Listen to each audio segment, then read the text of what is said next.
Hey everyone. In this video, I would like to talk about compositions of translations. So a translation, remember, is one of our transformations. It's basically a slide. And a composition of transformations just means that we're going to combine together two or more into a single transformation. So a composition of translations is just taking two or more slides and combining it together. So I just want to talk through an example to show you how to do this. So I have a quadrilateral ABCD with the vertices A is -1, 2, B is -1, 5, C is 4, 6, and D is 4, 2.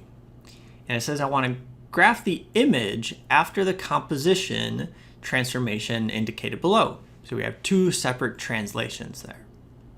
So let's just start by graphing our original quadrilateral. So A is -1, 2, B is -1, 5. We have C is 4, 6, 1, 2, 3, 4, 1, 2, 3, 4, 5, 6. And point D is the point 4, 2. So now I'll label these. So this is our pre-image. So this is our starting object. So A, B, C, D. And I'll connect these together to form my quadrilateral. All right, so here's my pre-image, my starting object. And now we want to translate this twice. So to start off with, I'm going to just do this step by step. So we'll do our first translation. So we have a translation rule that says we're going to add 5 to all the x values, and then we're going to subtract 2 from all the y values. So I'm just going to start with point A. I'm going to move 5 units to the right and then 2 units down. So 1, 2, 3, 4, 5, and then 2 units down.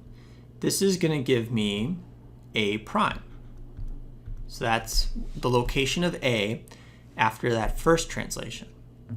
Let's do the same thing for the other 3 points as well. So for B, 1, 2, 3, 4, 5, and then down 2 units. So here's B prime. Point C will go 1, 2, 3, 4, 5, and then down 2.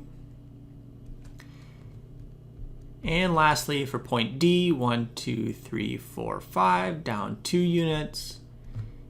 And here's D prime. And again, I'll connect these together to form our quadrilateral.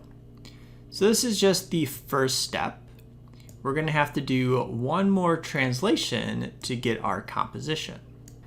So now from that new quadrilateral, so from the quadrilateral A prime, B prime, C prime, D prime, from here we're going to do our second translation. So now from A prime, I'm going to move 4 units to the left and 3 units down. So 1, 2, 3, 4, and then down 3 units.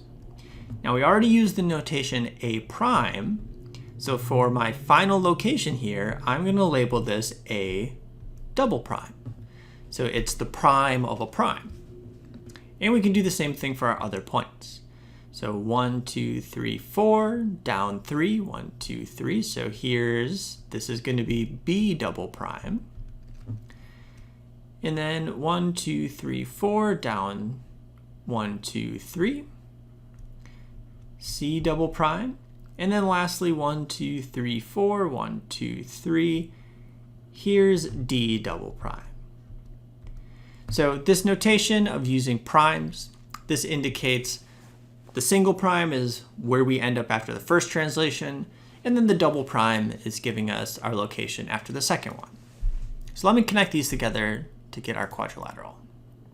Okay, so the quadrilateral in red, A double prime, B double prime, C double prime, and D double prime, that's our image after doing the composition. So we did 2 translations to end up in that location. So just to show you a little bit more, our first translation, we went from A to A prime, and then we went from A prime to A double prime. So I translated twice to end up here. Now, one thing we can note with translations is the order that I do this doesn't actually matter. And if I combine these 2 translations together, that is the same as a single translation going right from A to A double prime. So what I could do is I could actually combine these two translations together. So I could write a new rule. So I can go from xy. If I go 5 units to the right, followed by 4 units to the left, that's exactly the same as going 1 unit to the right. And we can see that here looking at a to a prime and then a prime to a double prime. We went 5 units to the right, we came back 4 units. Overall, that's a change of 1 unit to the right. For the y values, if I subtract 2, so if I go down 2 units, and then I go down another 3 units, that's exactly the same as going down 5 units. So here we went down 2, and then we went down another 3 to get to our location. So I can combine them together, and I could write this as a single translation to end up with the same result. Now, the last thing I want to show you is we can do this algebraically as well. So the rules are telling us what we have to do to our x values and to the y values.